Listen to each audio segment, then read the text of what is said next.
Welcome बच्चों, कैसे हैं सभी? अच्छे से तैयारी कर रहे हैं एग्जाम्स की, है ना? खूब मन लगा के तैयारी करते रहिए और ये मत सोचिए कि एक दिन में ही कुछ बहुत बड़ा चेंज हो जाएगा। तो ये एक धीमी प्रोसेस है, लेकिन अगर लगातार करते रहिएगा तो एक दिन सब कुछ बहुत आसान हो जाएगा, है ना? तो हर एक दिन अपने सपनों को, अपनी तैयारियों को एक नया हौसला देते रहिए और एक दिन आपको लगेगा कि सचमुच बहुत कुछ बदल गया है ना? तो इसी तरह से तैयारी करते रहिए। अभी हम लोग चैप्टर 3 कर रहे हैं, ग्राफिकल सिचुएशंस। आपने कुछ देखी, कुछ आज डिस्कस करेंगे। तो ये मिला करके जिस तरह के भी सवाल एग्जाम्स में पूछे जाते हैं वो सभी कवर हो जाएंगे। फिर आप उन सब की प्रैक्टिस कीजिएगा तो एग्जाम में बिल्कुल भी गलत नहीं होगा। तो अभी पहला हम सवाल उठा रहे हैं, ये देखिए, सॉल्व ग्राफिकली।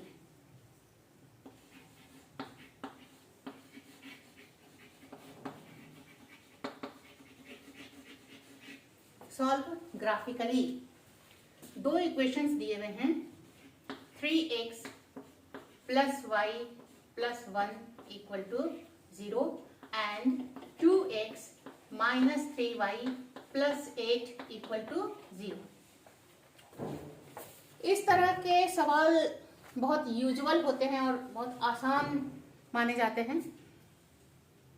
बहुत कॉमनली इस तरह के सवाल पूछे जाते हैं। तो आपको दो इक्वेशंस दिए होंगे और दोनों के लिए आपको ग्राफ्स ड्रॉ करने हैं और यूनिक सॉल्यूशन वाले ही सवाल होते हैं, तो इसलिए दोनों जो लाइंस हैं वो इंटरसेक्ट करती हैं और वही पॉइंट आपको सॉल्यूशन देता है। तो उसके हिसाब से आपको सॉल्यूशन बताना होता है, ये करना, ठीक है ना? तो हम लोग शुरू करते हैं।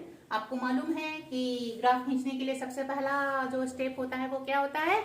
दोनों इक्वेशंस के लिए हमको x और y के वैल्यूज के लिए टेबल्स बनानी होती हैं।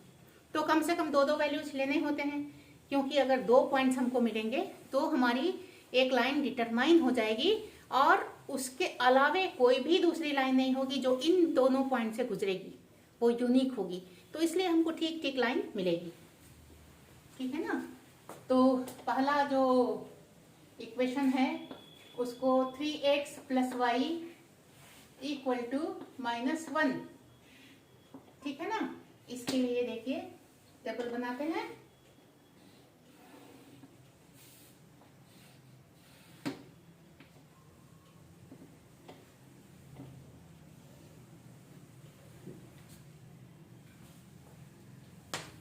x का वैल्यू अगर हम 0 रख दें तो y will B -1।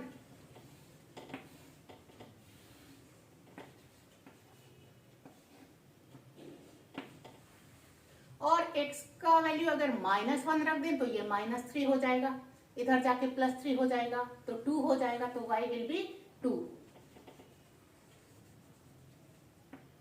If x equal to -1, है ना? -1। तो ये हमारा पहले इक्वेशन के लिए ये टेबल बन गई।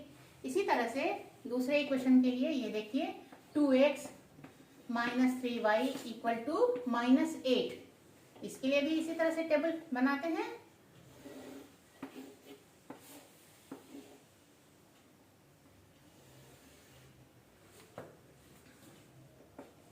x और y, अगर हम x को 2 रखते हैं तो ये हो जाएगा 4, इधर जाके -4 तो -12 हो जाएगा, है ना?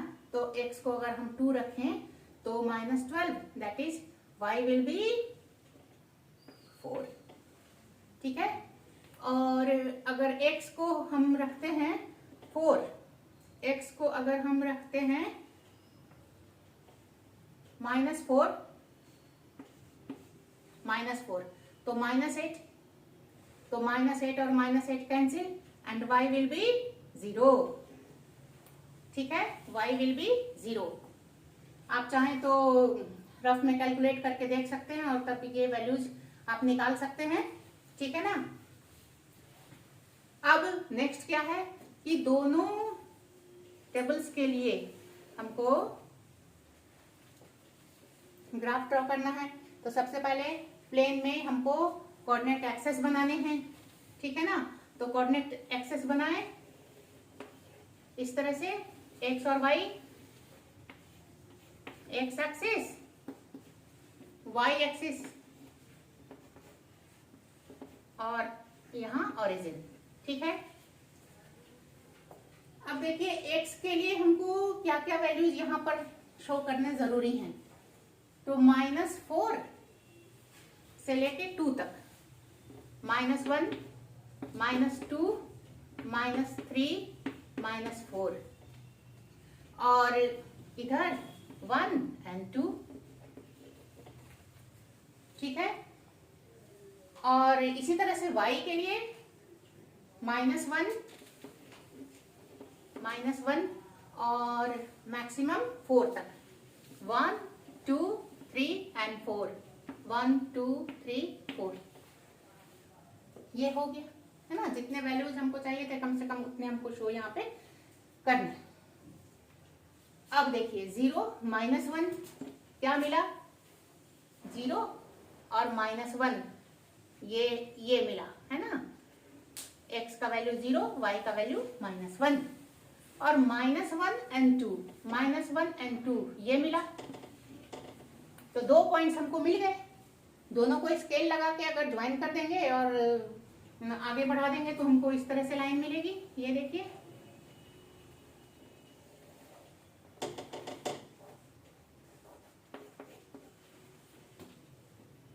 इस तरह से लाइन मिलेगी।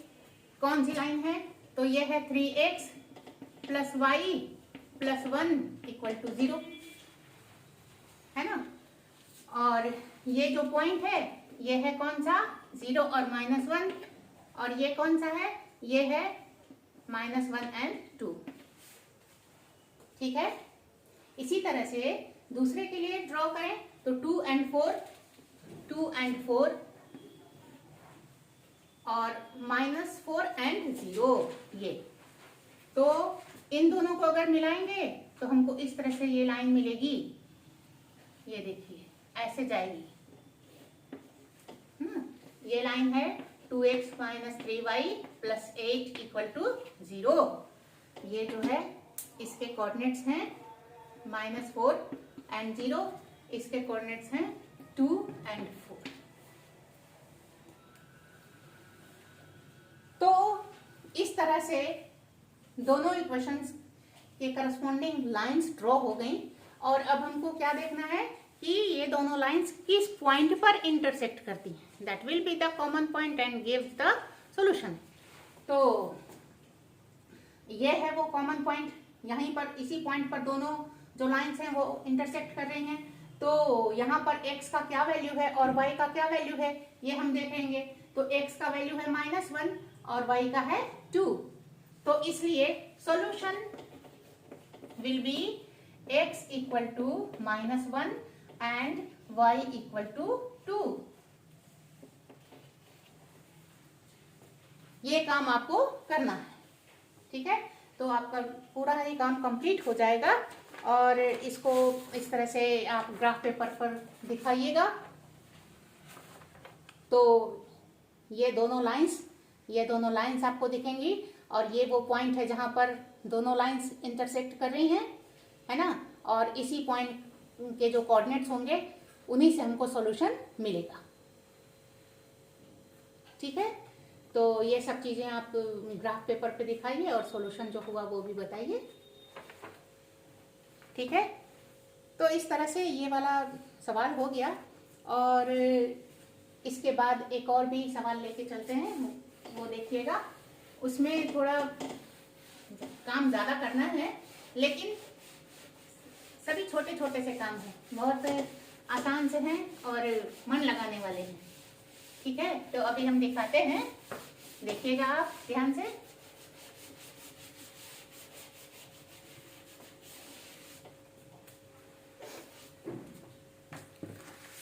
देखिए, draw the graphs of the equations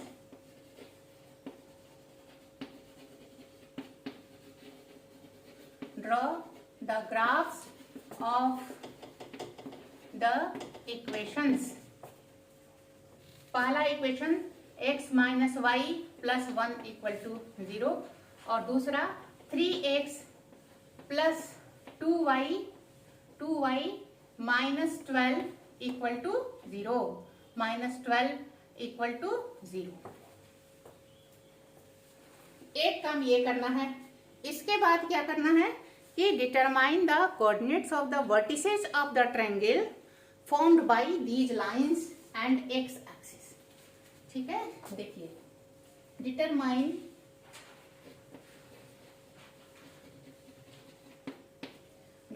the coordinates of the vertices of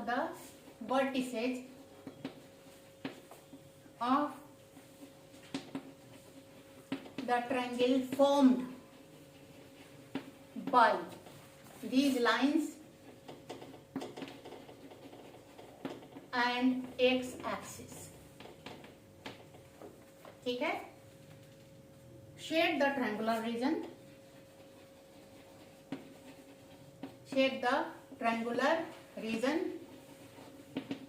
and find the area of this triangle। देखिए लग रहा है कि बहुत ही लेंदी है, बहुत सारे काम है, लेकिन इनको स्टेप बाय स्टेप आप पढ़िए, है ना, तो आपको लगेगा कि एक के बाद दूसरा बहुत आराम से हो सकता है। ध्यान दीजिए, इसमें आपको सॉल्यूशन निकालने के लिए नहीं कहा जा रहा है, केवल ग्राफ ड्रॉ करने के लिए कहा जा रहा है, इसलिए सॉल्यूशन लिखने की जरूरत यहाँ नहीं है। ठीक है, लेकिन आगे के जो भी काम है वो सारे हमको करने हैं। तो ग्राफ खींचने के लिए सबसे पहले हमको दोनों के लिए पहले की तरह टेबल बनाना चाहिए। तो पहला इक्वेशन है x minus Y equal to -1।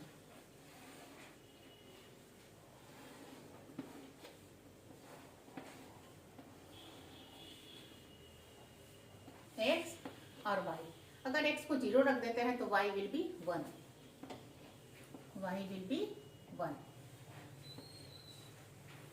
ठीक है। और अगर x को 1 रख देते हैं तो y विल बी 0।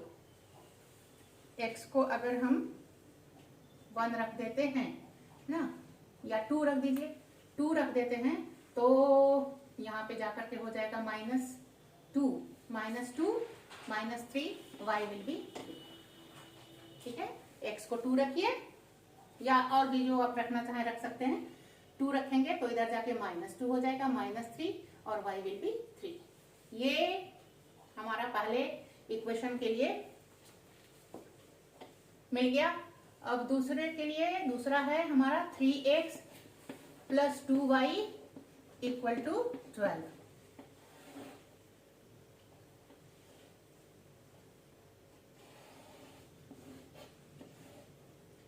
ये देखिए x और y, x को अगर हम 0 रख दें तो y विल बी 6, और x को अगर हम 4 रखते हैं तो 12 हो जाएगा, 12 कट गया तो y विल बी 0, है ना। अगर हम यहाँ 4 रख देंगे, 12 से 12 कट गया, 2y equal to 0, y equal to 0। तो इस तरह से ये हमारे दोनों टेबल्स तैयार हो गए। और अब हमको ग्राफ ड्रॉ करना है। तो y नेगेटिव नहीं है, इसलिए x एक्सिस को हम नीचे ले जा सकते हैं इस तरह से।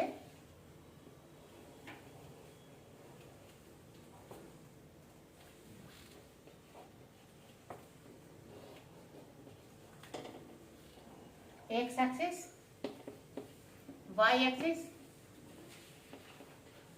और ओरिजिन।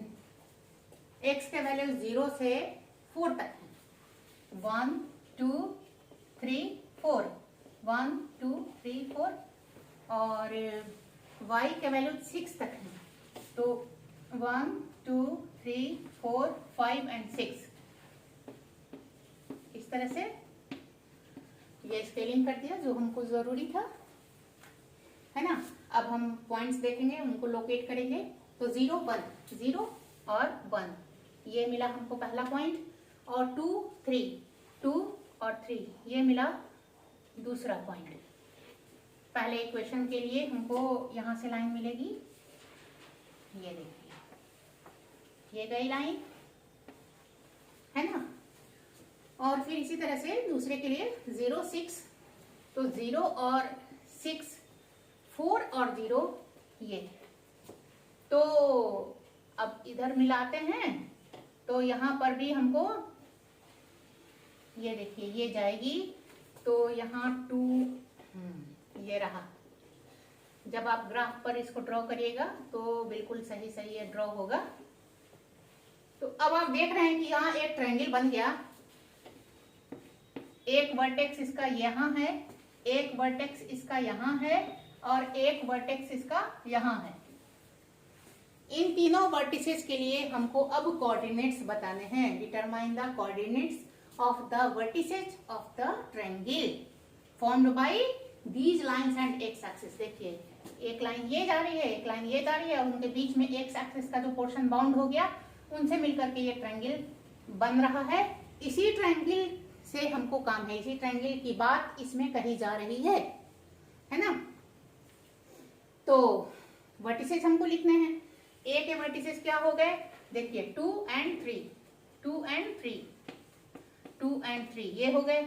बी के वर्टिसेस क्या हो गए, तो यहाँ है ना। अगर ग्राफ पे बनाइएगा तो आपको तुरंत दिख जाएगा यहाँ पर x का वैल्यू कितना है, ठीक है। और अभी हम यहाँ से निकाल सकते हैं कि अगर y 0 हो तो x विल बी -1, यहाँ y 0 है, x विल बी -1, तो इसलिए b के कोऑर्डिनेट्स हो गए -1 and 0, और c के 4 and 0। तो इस तरह से तीनों वर्टिसेस के लिए हमको कोऑर्डिनेट्स मिल गए। तो a का हो गया 2 and 3, और b का हो गया -1 0, और c के लिए 4 and 0। ये वर्टिसेस पता हो गए है ना। अब नेक्स्ट हमको क्या करना है, ट्रायंगल को शेड करना है। तो ट्रायंगल को शेड कर देते हैं। ये देखिए इस तरह से ये हमारा रिक्वायर्ड ट्रायंगल है, यहाँ से यहाँ तक इसको शेड कर देते हैं। इस तरह से पेंसिल से शेड करेंगे जब आप बनाएंगे। तो ये हो गया। और अब कहता है लास्ट में कि find the area of this triangle. ये जो ट्रायंगल बना है इसका हमको एरिया निकालना है। तो आपको पता है half into base into height.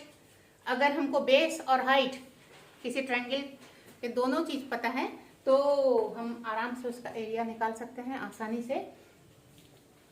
यहाँ पे देखिए ये इसका बेस है, बी से लेकर के सी तक। ये लेंथ कितने हैं, इधर 4 यूनिट और इधर 1, तो ये टोटल 5 हुआ। इसमें ये नहीं करेगा कि ये नेगेटिव है तो इसको माइनस कर दें, माइनस नहीं करना है, क्योंकि हमको मैग्नीट्यूड देखना है, डायरेक्शन नहीं देखना है पॉजिटिव है या नेगेटिव है, मतलब टोटल डिस्टेंस देखना है। तो टोटल डिस्टेंस इज 5, तो यही हमारा बेस हो गया। तो area of triangle ABC, area of triangle ABC। तो बेस हो गया है 5 यूनिट्स।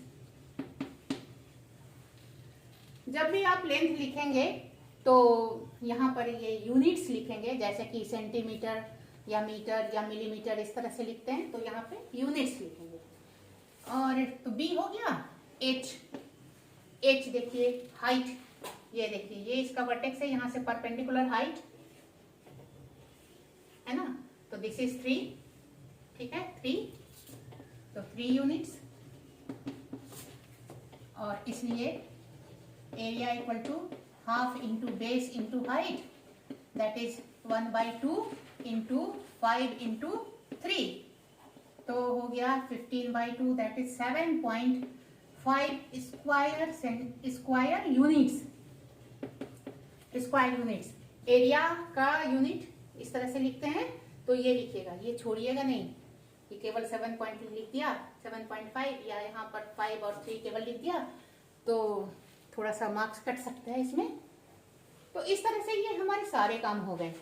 हाँ, तो हर एक स्टेप को आप देखिए, हर एक क्वेश्चन को आप देखिए, छोटे से छोटे को। सबसे पहले हमको ग्राफ्स ड्रॉ करना है, वो कर दिया। इसके बाद हमको ट्रायंगल के वर्टिसेस के कोऑर्डिनेट्स बताने हैं, वो बता दिए। इसको शेड करना है, वो कर दिया। और फिर एरिया निकालना है, वो भी निकाल दिया। हालांकि इतने सारे एक ही सवाल में पूछे नहीं जाएंगे, लेकिन हमने सारे सिचुएशंस को इसमें दिखा दिया है। तो जो जो बातें आपसे पूछी जाएं, आप उसके अनुसार जवाब दे सकते हैं। और एक बात यहाँ पर देखिए, these lines and X axis है, तो ऐसा भी हो सकता है कि these lines and Y axis. तो आपको इन दोनों लाइन्स और वाई एक्सिस से बने हुए ट्रायंगल के बारे में फिर बात करनी होगी, है ना। तो ये इसका बेस हो जाएगा यहाँ से यहाँ तक, और ये इसका हाइट है ना। तो ध्यान से देखिए कि कौन से ट्रायंगल की बात की जा रही है, और उसी के अनुसार हमको काम करना है, ठीक है ना।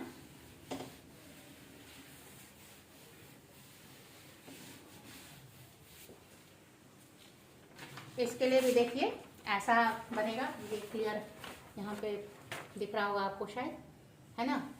ये इस तरह से ग्राफ बनेगा। दोनों लाइंस का इक्वेशन आप लिखिए, और जो पॉइंट्स हैं उनके कोऑर्डिनेट्स लिखिए, और इस तरह से इसको आप पेश कीजिए, है ना।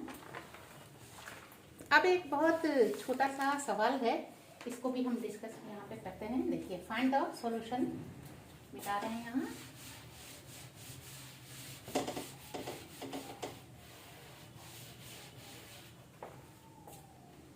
Find the solution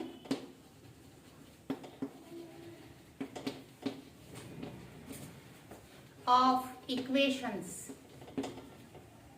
y equal to 0 and y equal to -7। देखिए, ये इक्वेशंस है ना, इक्वेशंस हैं, मतलब कि ये लाइंस को रिप्रेजेंट करेंगे। ये जिस लाइन को रिप्रेजेंट करेगा वो आपकी बहुत जानी पहचानी है, बहुत ही जानी पहचानी है। याद कीजिए, पूरे प्लेन में y कहाँ जीरो हो सकता है, कहाँ कहाँ पे जीरो होता है? ओनली ऑन एक्स एक्सिस, और कहीं भी नहीं। एक्स एक्सिस के ऊपर जाएं तो y पॉजिटिव, नीचे जाएं तो y नेगेटिव। जीरो कहाँ? एक्स एक्सिस पर। तो y equal to 0 is the line of X axis. X axis को ये रिप्रेजेंट करता है। तो y equal to 0 is the equation of X axis, है ना। तो y इक्वल टू 0 जो है ये एक्स एक्सिस है। और इसी तरह से x equal to 0 y axis होगा, तो उसका अभी हमको काम नहीं है, ये देखिए। और सेकंड है y इक्वल टू -7। वो लाइन, ऐसी लाइन जहां पर कि y हमेशा -7 हो, फिक्स y का वैल्यू, है ना। तो इसको और भी क्लियर करने के लिए अगर चाहें तो ऐसा आप लिख सकते हैं, 0 into X plus 1 into Y plus 7 equal to 0। ये चीज इस तरह से लिखी जा सकती है। तो x का हर एक रियल वैल्यू हम ले सकते हैं, लेकिन y इज फिक्स, ठीक है। तो ये सिचुएशन हमारा बनेगा, ये देखिए, x axis, y axis, y axis, ये हो गया ना। This is y equal to 0, ठीक है। और अब -1, -2, -3, -4, -6, -7, इस तरह से ये जा रहा है ना। ये ओरिजिन है 0, तो -1, -2, -3, -4, -5, -6 और -7 ये। अब ये लाइन जो है, x का कोई भी रियल वैल्यू हम रखेंगे, उसके अनुसार ये लाइन इधर लंबी होती जाएगी और इधर लंबी होती जाएगी। अगर नेगेटिव रखेंगे इधर बढ़ता जाएगा, पॉजिटिव रखेंगे इधर बढ़ता जाएगा, 0 रखेंगे तो यहीं पे मिलेगा। बट ये जो डिस्टेंस है ये फिक्स है ना। ओरिजिन से 7 यूनिट नीचे हमेशा इसको, लाइन को बने रहना है, गद्दी नहीं छोड़ना है, ठीक है। तो इस तरह से हमको ये दो लाइंस जो मिलेंगी वो क्या होंगी, this line is y equal to -7। अब आप देखिए कि क्या कभी भी ये इंटरसेक्ट कर सकती हैं? नहीं कर सकती हैं, क्योंकि ये डिस्टेंस मेंटेन रहना है ना, ये डिस्टेंस मेंटेन रहना है। तो हमको पैरेलल लाइंस मिलेंगी और पैरेलल लाइंस मिलने के कारण इनका कोई भी सॉल्यूशन इन इक्वेशंस का नहीं होगा। ठीक है, तो कंक्लूजन क्या निकलेगा कि there is no solution as the lines are parallel. ठीक है, तो इस तरह से कई सारे सिचुएशंस हमने डिस्कस किए यहाँ पे, और इन्हीं में से इन्हीं सब तरह के सवाल पूछे जाते हैं। भले ही इक्वेशन अलग हो, भले ही सॉल्व करने के लिए कभी कहता हो, कभी ग्राफ ड्रॉ करने के लिए कहता हो, कभी और कुछ कहता हो, तो जो भी कुछ पूछा जाए उसके अनुसार हमको काम करना है। थोड़ी सी प्रैक्टिस कीजिएगा तो आप इसमें बहुत अच्छा कर सकते हैं और बिल्कुल भी गलती नहीं होगी और बिल्कुल भी मार्क्स भी नहीं कटेंगे। तो आप लोग प्रैक्टिस करते रहिए और नेक्स्ट लेक्चर में हम लोग इसके आगे चलेंगे। ठीक है, तो बी हैप्पी, सभी लोग खुश रहिए।